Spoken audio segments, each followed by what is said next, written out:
అది 18వ శతాబ్దం. భారతదేశంలోని ప్రజలు మూఢ విశ్వాసాలతో, మూఢ నమ్మకాలతో, అంధత్వంలో, చీకటిలో క్రీస్తును చూడక, క్రీస్తును తెలుసుకొనక ఉన్న రోజులవి. ఎవరైతే అదృశ్యమైన వాటిని చూస్తారో వారు అసాధ్యమైన వాటిని కూడా సాధించగలరు. ఈ మంచి మాటలు చెప్పిన గొప్ప వ్యక్తి ఎవరో అని అనుకుంటున్నారా? మరి ఎవరో కాదు, ఐడా సోఫియా స్కటర్. ఈమె ఇండియాలోని తమిళనాడులో ఉన్న రాణిపేట అనే జిల్లాలో జన్మించింది. ఈమె తల్లిదండ్రులు ఇద్దరు కూడా అమెరికాకు చెందినవారు. అమెరికా దేశానికి చెందిన ఈ అమ్మాయి ఇండియాలో జన్మించడం ఏమిటి అని అనుకుంటున్నారా? వీరు దాదాపుగా 3 తరాల నుండి ఇండియాలో వైద్య మిషనరీలుగా పనిచేశారు. గనుకనే ఐడా స్కటర్ ఇండియాలో జన్మించారు. ఈమె బాల్యం అంతా కూడా ఇండియాలోనే గడిచింది. ఈమె తల్లిదండ్రుల పేర్లు జాన్ స్కటర్ మరియు తల్లి సోఫియా స్కటర్. ఐడా ఉన్నత విద్య కొరకై అమెరికాకు వెళ్ళింది. అక్కడ ఏమి జరిగిందో ఏమో, తిరిగి ఇండియాకి మరలా ఎలాగ వచ్చారో ఇప్పుడు ఈ స్కిట్ రూపంలో చూద్దాం. దేవుడు తన పని కొరకు ఎలా పిలుచుకుంటారో ఎవరు ఊహించగలరు? నార్త్ఫీల్డ్ కళాశాల హాస్టల్లోని 3వ నెంబర్ గదిలో తీవ్రమైన చర్చ కొనసాగుతుంది. ఆ 4 యువతులు ఉన్నతమైన కుటుంబాలలో పుట్టినవారు. ఆ సమావేశాన్ని అధ్యక్షురాలిగా వ్యవహరించింది ఐడా స్కటర్.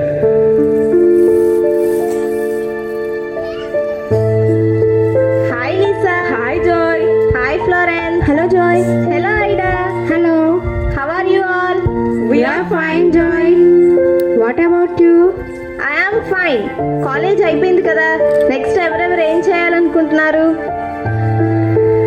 మనం ఈ నార్త్ఫీల్డ్ కళాశాల నుండి బయటికి వెళ్ళిన తర్వాత ఎవరెవరు ఏం చేయాలనుకుంటున్నారో తెలియపరచడమే ఈ దినపు సమావేశం. ఓకే, ఈ టాపిక్ని ఫస్ట్ ఎవరు స్టార్ట్ చేస్తారు? నువ్వెందుకు స్టార్ట్ చేయకూడదు ఐడా? నేనా? ఓకే, నేనే చెప్తాను. రానున్న నా జీవితం కొరకు నేను చాలా కలలు కన్నాను. అన్నీ చెప్తాను. ఏంటంటే ఎవ్రీడే పార్టీస్ అండ్ గేమ్స్, ఇంకా ఎన్నోలే. జీవిత సౌందర్యాలలో ఏ ఒక్కటి వదలకూడదు. చాలే ఐడా, పెద్ద గొప్పలు చెప్పొచ్చు. నువ్వు ఒక మిషనరీగానే కదా జీవించబోతున్నావు. ఈ ఆశలన్నీ ఎందుకు చెప్పు? అయినా మీ కుటుంబంలో ప్రవహించేదే మిషనరీ రక్తం.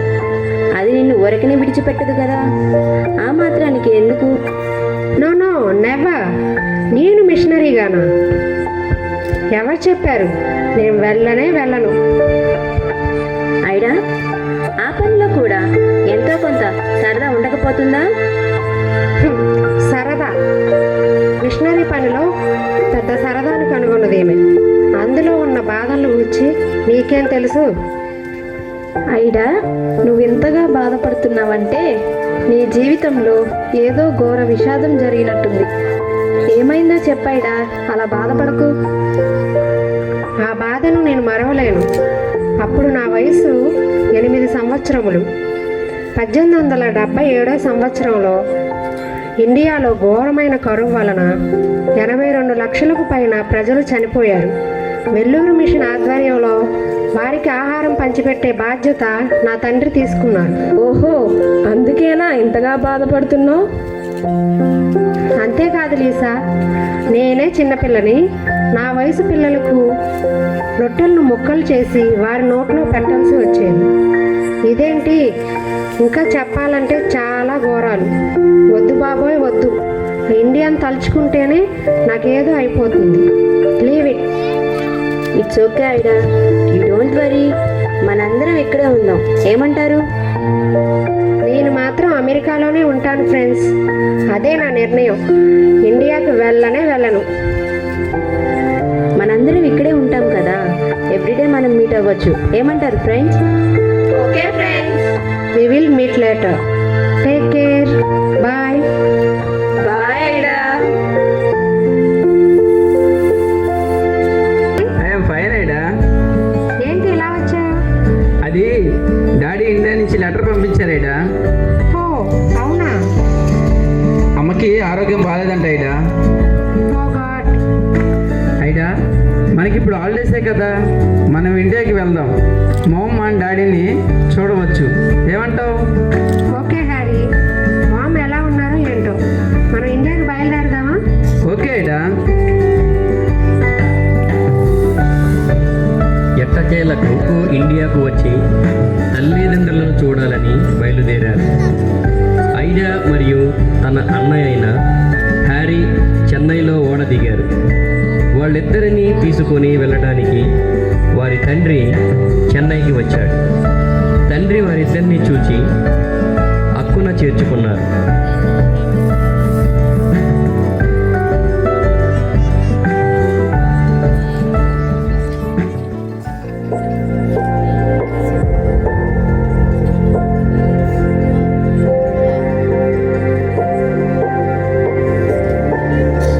Hi dad. Hello Harry. Hi dad. బాగున్నారా? ఎలా ఉన్నారు? ఈడ దేవుని దయ వల్ల మేమందరం క్షేమంగానే ఉన్నామమ్మా. మరి మీరు ఎలా ఉన్నారు? Fine dad.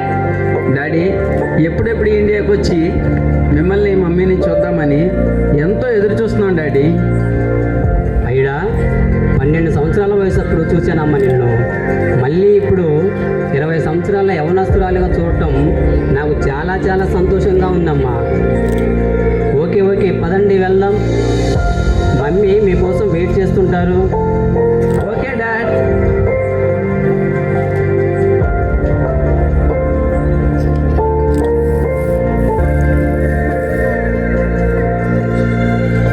అలా వారు చెన్నైలో రైలు బండి ఎక్కి దిండివనంలో దిగి అక్కడ నుండి ఎడ్ల బండి మీద వెల్లూరు మిషన్ కాంపౌండ్కు చేరుకున్నారు. జాన్ స్కడ్డర్ మరియు వారి పిల్లలైన ఐడా, హ్యారీలు.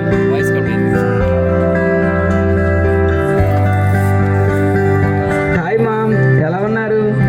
Hello Harry. Hello Ida. Hi mom. ఆరోగ్యం బాగుందా? దేవుని దయ వల్ల బాగానే ఉన్నానమ్మా. మీరు ఎలా ఉన్నారు? Hi ma'am.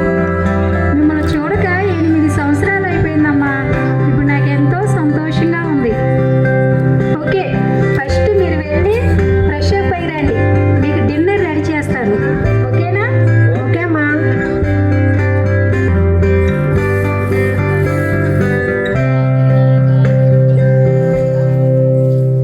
అక్కడ కొన్ని దినాలు తల్లిదండ్రులతో సంతోషంగా గడిపింది ఐడా. అలా ఉండగా ఒక రాత్రి సమయంలో ఐడా అమెరికా నుండి వచ్చిన ఉత్తరాలను చదువుతూ ఉన్నది. అమ్మ, నాన్న, అన్నయ్య నిద్రపోతూ ఉన్నారు. ఇంతలో ఎవరో తలుపు తట్టిన శబ్దం వినపడింది. తెరిచి చూడగా కలవరంతో నిండిన ఒక యువకుడు కనిపించాడు.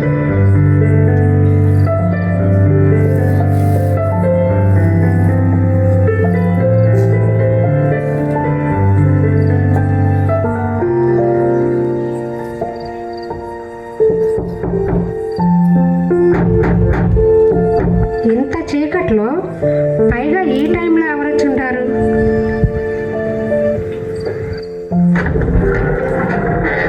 అమ్మగారండి, అమ్మగారు, నా భార్య ప్రాణంతో కొట్టిమిట్టాడుతుందమ్మా. నా భార్యను కాపాడమ్మా. నేనొచ్చేం చేయగలను? అసలు నీ భార్యకి ఏమైంది? ప్రసవ వేద పడుతుందమ్మా. అమ్మా, ఆమె బాధను తట్టుకోలేకపోతుంది. నాటు మందుల వాడు అందరూ దాన్ని ఏమి చేయలేకపోతున్నారు. అమ్మగారు,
పిలిపించుకొని వచ్చినది.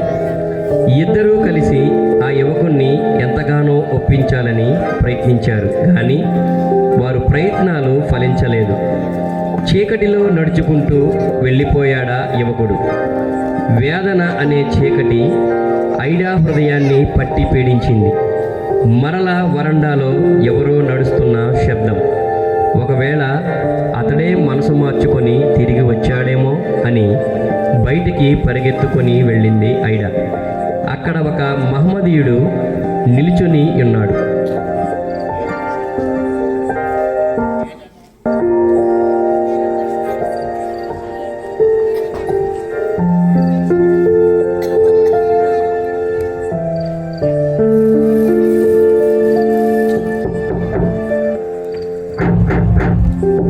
మళ్ళీ అతడే వచ్చుంటాడేమో.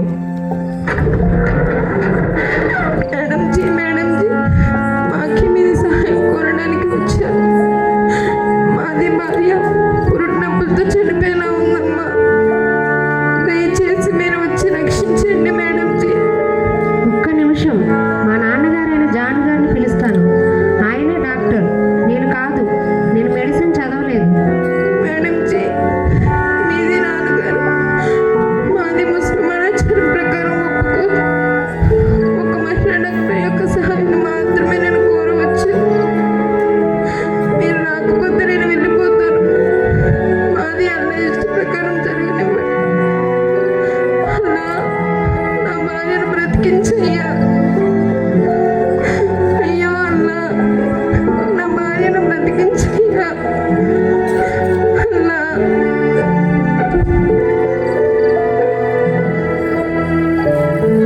ఆ మనుష్యుడు కూడా ఆ రాత్రిలో నడిచి వెళ్ళిపోయాడు. లోకము చీకటి అయిపోయినట్లుగా ఉంది ఐడాకు. ఈ ఇద్దరిలో ఒకరైనా తమ మూఢ నమ్మకాలను, వ్యర్థమైన ఆచారాలను విడిచిపెట్టి నాన్నగారి సహాయం కోసం రాకపోతారా అనుకుంది.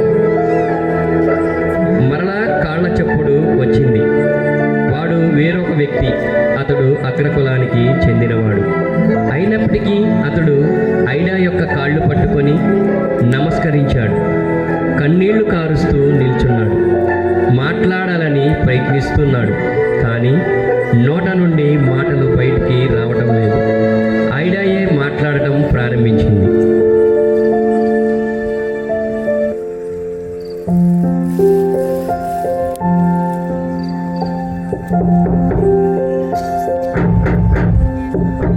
మళ్ళీ ఎవరొచ్చుంటారు?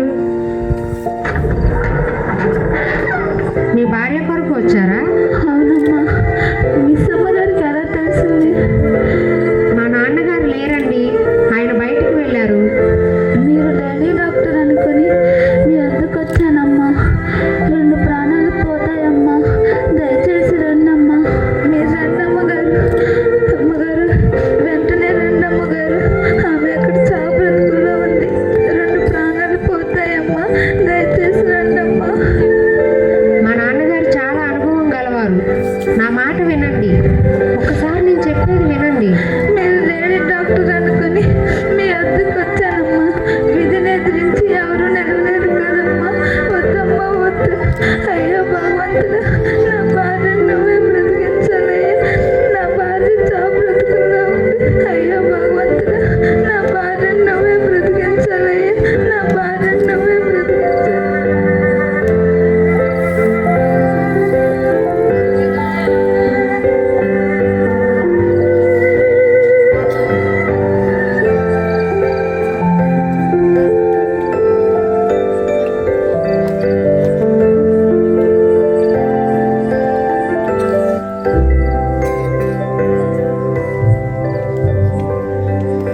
ఐడాకి లోకమంతా చీకటమయంగా ఉన్నది. కుప్పలా కొలబడిపోయింది. ఐడా స్కట్టర్ కన్నులు మూసుకుంది. చీకటి, చీకటి, చీకటి. 3 సార్లు ఆమె మీద దట్టముగా అలుముకున్న ఆ మరణ చీకటి హృదయం బద్దలైపోతున్నది. 3 యువతులు, వీరితో పాటు పసికందులు ప్రసవ వేదనతో వైద్య సహాయం లేక చనిపోతున్నారు. కాబట్టి ఐడా యొక్క అంతరంగంలో ఒకే ఒక పోరాటం.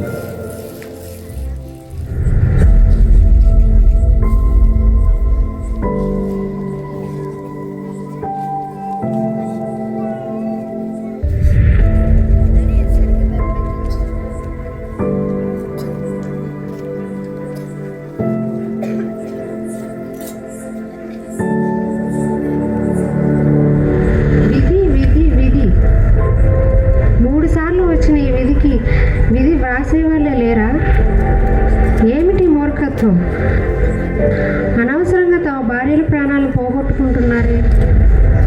ఏం చెయ్యాలి? అయినా ఒక పురుషుడు ప్రసవం జరిగిస్తే తప్పేముంది? భార్యల ప్రాణాల కంటే మూఢనమ్మకాలే ప్రధానమైపోయిన ఆ అజ్ఞానుల కోసం నా జీవితాన్ని దారిపోయాలా?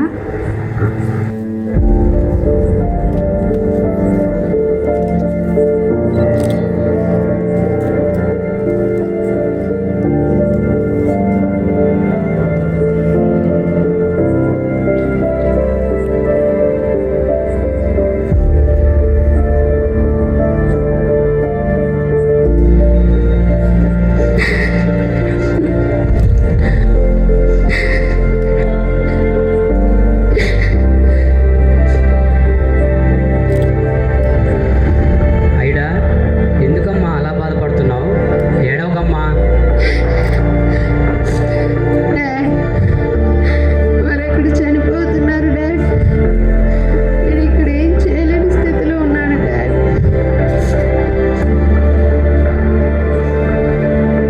వైద్య విద్యను అభ్యసించకపోవడం అనేది నీకు ఇక్కడ చాలా ఆటంకంగా ఉంది ఐడా. సరే, బాధపడకమ్మా, ప్రభు సహాయం చేస్తారు. అక్కడ 3 ప్రాణాలు కొట్టుమిట్టాడుతున్నాయి ఐడా. ప్రభువు ఈ పని కోసం నిన్ను పిలుస్తున్నారేమో ఐడా. బాగా ఆలోచించమ్మా. లేదు లేదు మామ్, ఈ ఇండియాలో బ్రతకడం నా వల్ల కాదు.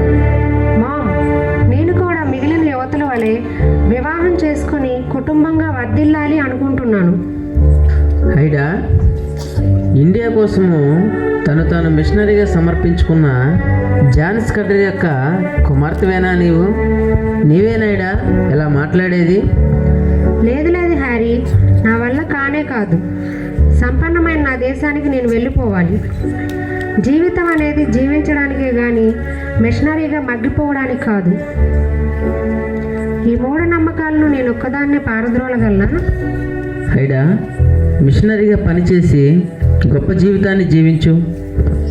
పిలువబడ్డ కొద్దిమంది మాత్రమే కదా ఈ పని చేయగలరు. నీవే ఆలోచించు Ida. Bye, good night. Good night Harry. Ida, చూడమ్మా, యేసుక్రీస్తు కూడా నీలాగే ఆలోచించుంటే ఈ పాపుల కోసం నేనెందుకు మానవునిగా ఈ లోకానికి వెళ్ళాలి అనుకుంటే ఈ రోజున పాప విమోచన ఉండేదా చెప్పు? తండ్రి తన అద్వితీయ కుమారుణ్ణి ఈ లోకానికి పంపించలేదా? యోహాను 3:16 చదవలేదా? క్రీస్తు తనను తాను రిక్తునిగా చేసుకొని మనందరి కోసం పశుశాలలో రిక్తునిగా జన్మించలేదా? బాగా ఆలోచించు Ida. Good night Ida. Good night mom. Good night dad.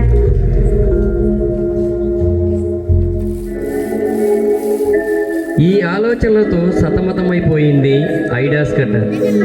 రాత్రి గడిచి తెల్లవారిపోయింది, కానీ ఆమె అంతరంగంలో వెలుగులేదు. డుమ్ డుమ్ డుమ్ అని డప్పులు మ్రోగుతున్నాయి.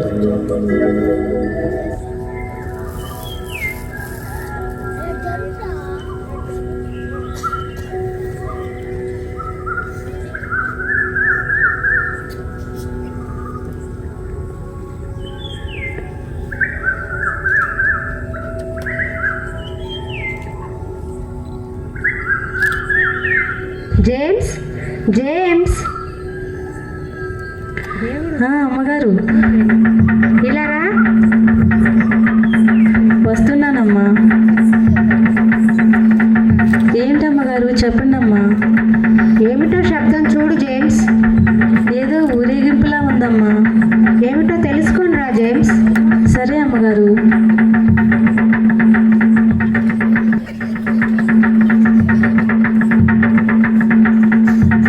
ఎవరో 3 యువతులంటమ్మా, చనిపోయారంటమ్మా.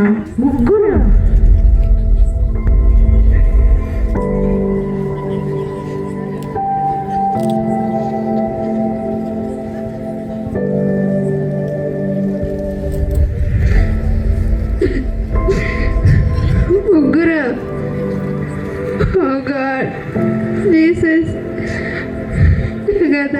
కానీ ఆ ముగ్గురు నాకు కోసం ఎదురు చూసి వేరే లోకాలకు వెళ్ళిపోయారు.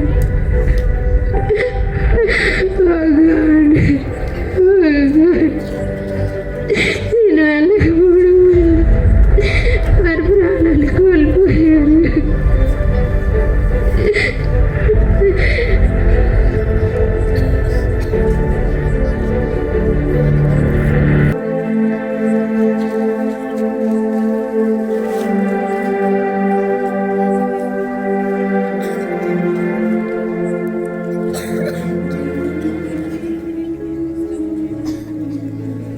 ఐడా ఐడా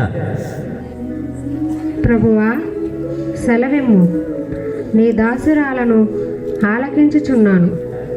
నీవు నీ చుట్టూ అల్లుకున్న తీయని జీవితం విడిచిపెట్టి నన్ను వెంబడించు. నీవు నీ సొత్తు కాదు. నేను నిన్ను విలువైన రక్తంతో కొనియున్నాను. నా పని చేయడానికి నీవు వెనకాడవద్దు. నా చిత్తం కాదు ప్రభువా, నీ చిత్తమే నెరవేరనిమ్ము. ఏంటి సోఫియా, హెల్త్ ఎలా ఉంది? బాగానే ఉందా? పర్వాలేదండి, దేవుని దయ వల్ల బాగానే ఉంది. ఏంటండి, ఈరోజు సేవకి ఎక్కడికి వెళ్ళలేదా? లేదు సోఫియా, వెళ్ళాలి కానీ నా మనసు ఏం బాగోలేదు సోఫియా. నిన్నటి నుంచి ఐడా గురించే నా ఆలోచన. తను కూడా మారు మనసు పొంది ప్రభు పనిలో వాడబడితే బాగుండును సోఫియా. అవును జాన్, నేను కూడా అదే ఆలోచిస్తున్నాను. దేవుడు తన పనికి ఐడాని పిలుస్తాడేమో అనిపిస్తుంది. Good morning mom. Good morning Ida. Good morning dad. Good morning Ida. రా కూర్చో, నీ గురించే మాట్లాడుకుంటున్నాం. నిన్న నైట్ దేవుడు నాతో మాట్లాడారు. నేను అమెరికాకు వెళ్ళి మెడిసిన్ చదవాలనుకుంటున్నా. ఏమంటారు dad? Okay Ida, good news చెప్పావమ్మా. దేవుని చిత్తమే జరగని. Bye Ida. Bye dad. Bye mom. Bye అమ్మా.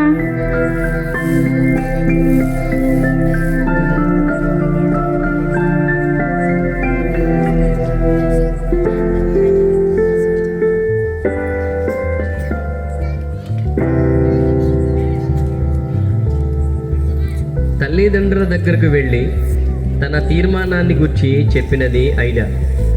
వారెంతో పరవశముందారు. భారతదేశంలో మహిళా వైద్యుల యొక్క అవసరత ఇంతగా ఉందా? మహిళల యొక్క పరిస్థితి ఇంత దారుణంగా ఉందా అని ఐడా స్కట్టర్ ఆ రోజు అర్థం చేసుకుంది.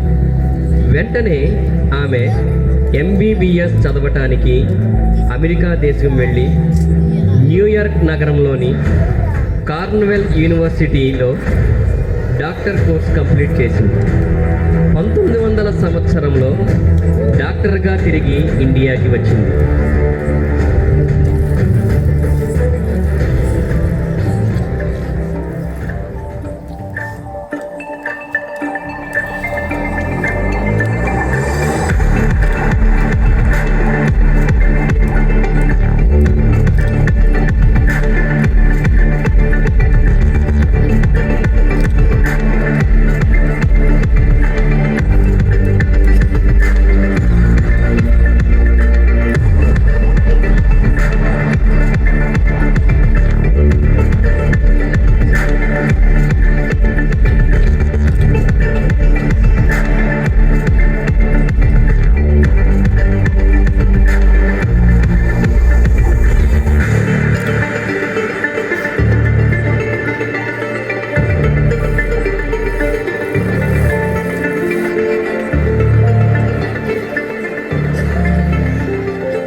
యోహాను సువార్త 3వ అధ్యాయం 16వ వచనము. దేవుడు లోకమును ఎంతో ప్రేమించును, కాగా ఆయన తన అద్వితీయ కుమారునిగా పుట్టినవాని యందు విశ్వాసముంచు ప్రతివాడును నశింపక నిత్య జీవం పొందినట్లు ఆయనను అనుగ్రహించును. Hello Mary. Hello sister Ruth. ఎలా ఉన్నారు? అందరం దేవుని దయ వల్ల బాగానే ఉన్నాం మేడం. మీరు బాగున్నారండి? I am fine. నిన్న డెలివరీ అయిన శాంతి ఎలా ఉంది? తల్లి బిడ్డ క్షేమమేనా?